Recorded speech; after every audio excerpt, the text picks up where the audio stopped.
ఈ రోజు ఒక మోటివేటెడ్ వీడియోతో మీ ముందుకు వచ్చాను. ఆ విషయం ఏంటంటే, ఎంతో మంది ఎన్నో రకాల మన సోషల్ మీడియాలో గానీ, లేకపోతే మన ఊళ్ళో గానీ, మన చుట్టుపక్కల గానీ ఎంతో మంది సూసైడ్ చేసుకుని చనిపోయే వాళ్ళు ఎంత మందిని చూసి ఉంటారు. మీరు కూడా చూసే ఉంటారు. ఈ మాట మాత్రం ఖచ్చితంగా వాస్తవం.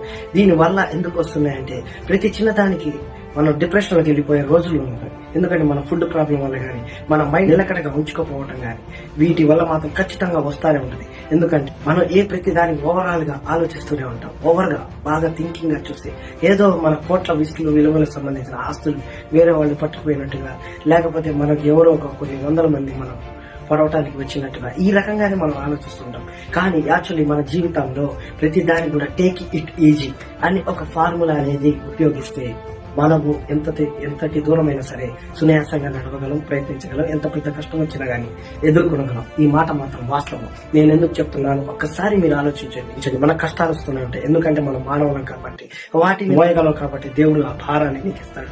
వాటిని సరిదిద్దుకోగలం కాబట్టి ఆ కష్టాలన్నీ నీకు తీసుకొచ్చి ముందు పెడుతుంటాడు. ప్రతి చిన్నదానికి కూడా మనం రియాక్ట్ అయ్యి ఆటోమేటిక్ గా నేను సూసైడ్ చేసుకుంటాను, నేనుంటేనే ఈ కష్టాలన్నీ వస్తున్నాయని చెప్పి ఆలోచించుకుంటే కొన్ని వందల మంది సూసైడ్ చేసుకుంటున్న రోజులు ఇవి.